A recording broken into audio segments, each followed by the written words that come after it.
By 2050, the world's population will reach 10 billion, resulting in increased food demand.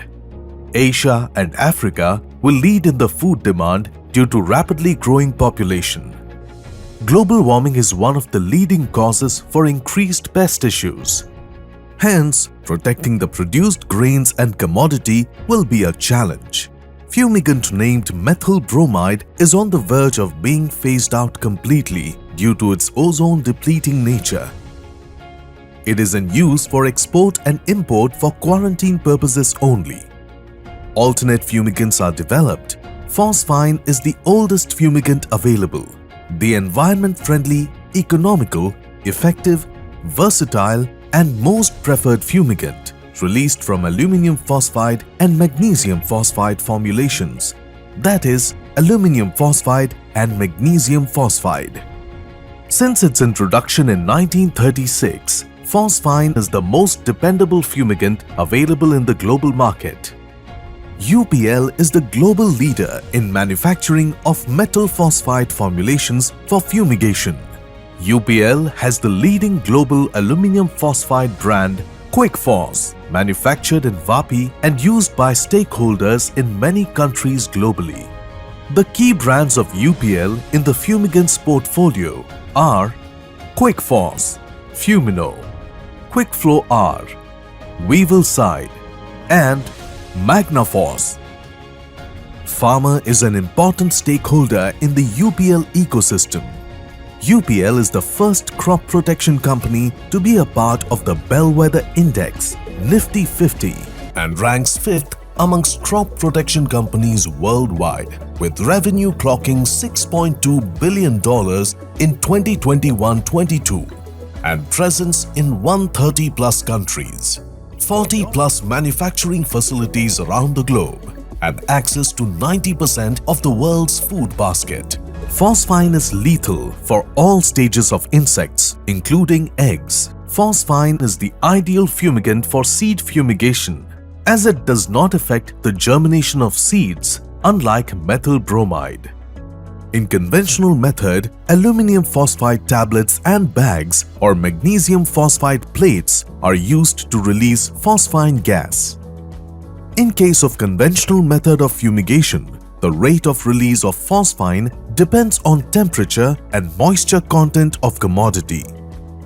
PHOSPHINE gas has vapor pressure of 3,558 kilopascals at 21.1 degrees Celsius and has gas density of 1.379 grams per liter at 25 degrees Celsius.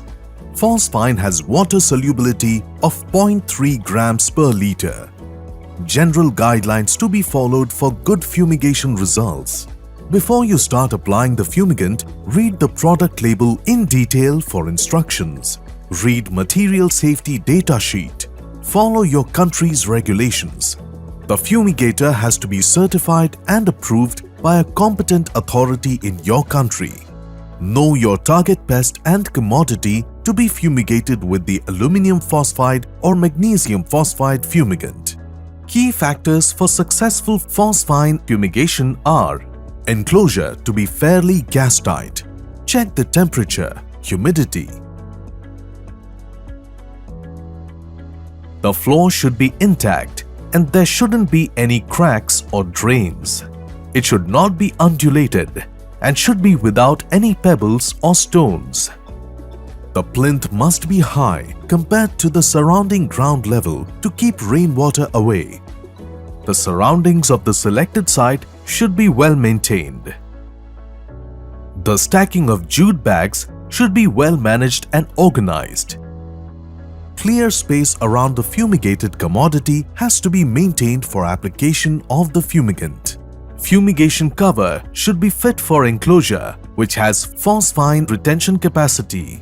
Avoid poor quality sheets. Gas sampling tube should preferably be installed at back, middle and base. At least one sampling point must be provided inside the bag. All the tubes should be labeled and closed except during monitoring gas concentration. Cover the entire enclosure with sheets and with the help of 2 rows of sand snakes, or any other sealing material such as duct tapes to make a gas-tight enclosure.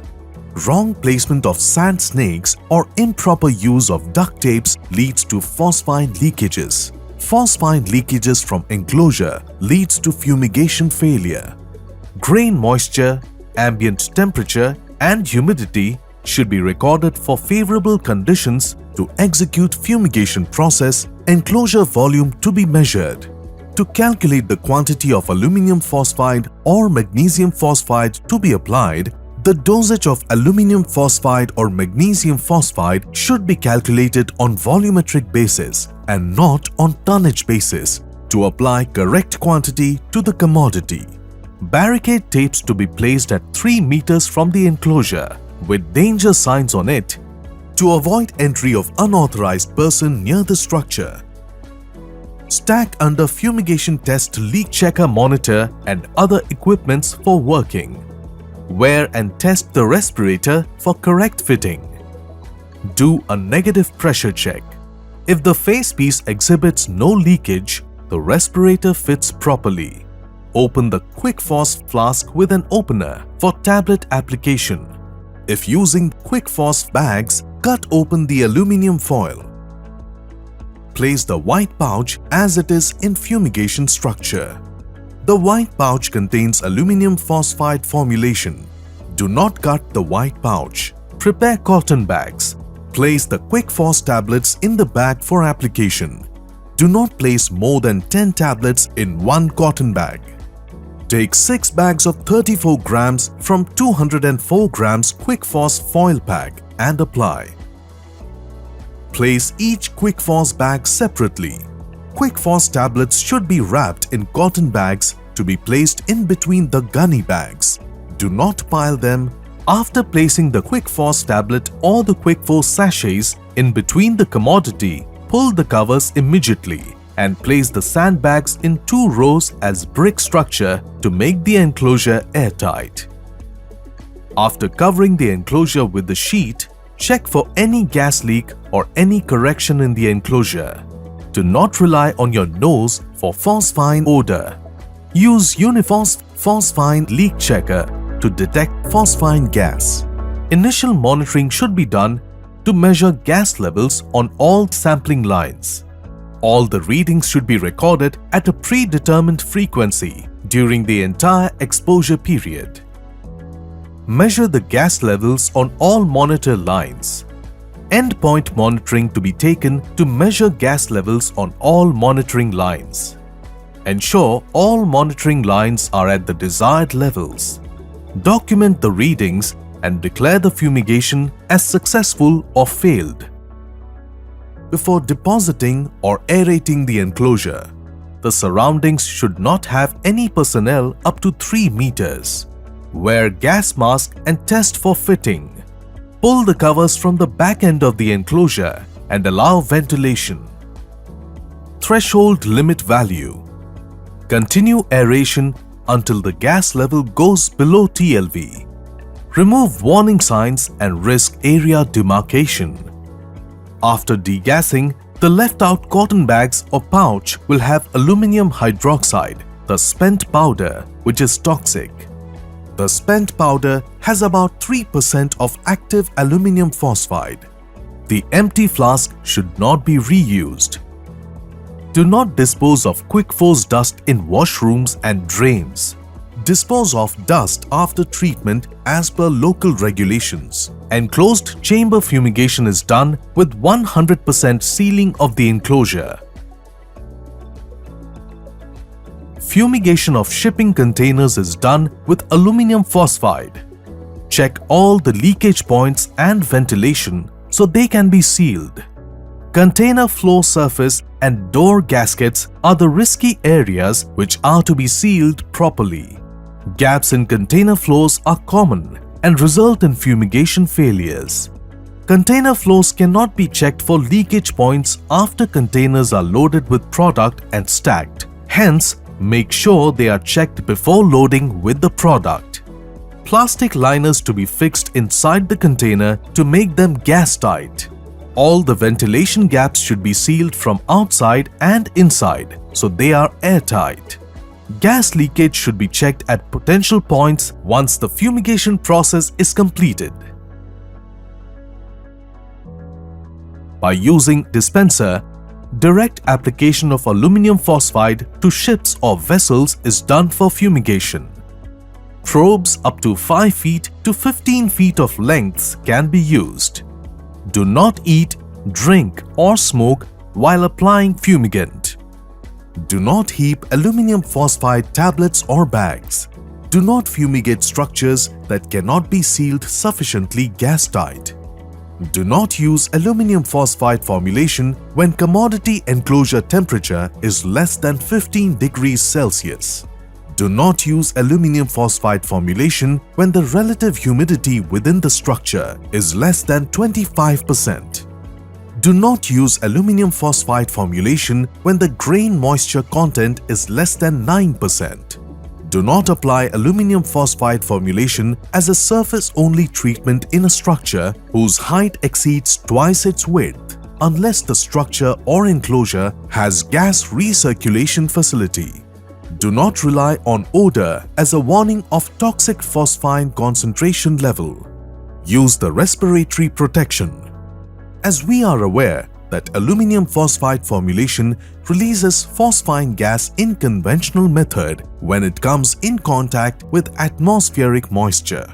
Hence, rate of generation of phosphine gas is dependent on ambient conditions.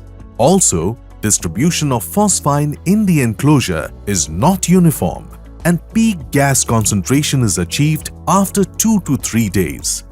Leakages in the structure cannot be compensated and applicator also comes in contact with the fumigant, which makes this application hazardous for applicators.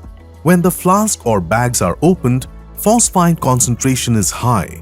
There is ammonia in the formulation and no fumigation is carried out at low temperature. Application and distribution of fumigant in the fumigation structure is quite laborious at the time of aeration. Dry residues should be withdrawn in conventional practices. There is potential fire hazard due to improper distribution of fumigant water seepage and moisture condensation in the structure. To address all these issues of conventional fumigation practices, UPL has developed and introduced on-spot phosphine generator, Quick Flow R. The advanced or modern techniques for the application of phosphine involves on-site phosphine generation. Quick Flow R, on-spot phosphine generator from UPL assures delivery of pure phosphine, which is an innovative and unique technology from UPL to the world of fumigation business.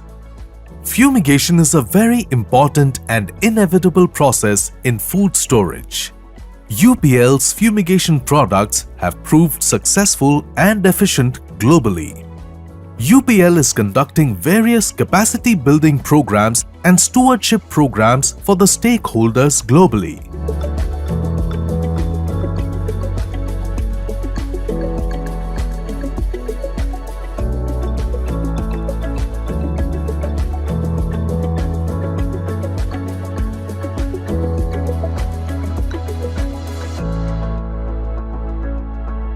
For your requirements, please contact the local UPL advisor for more technical details and site-specific recommendations.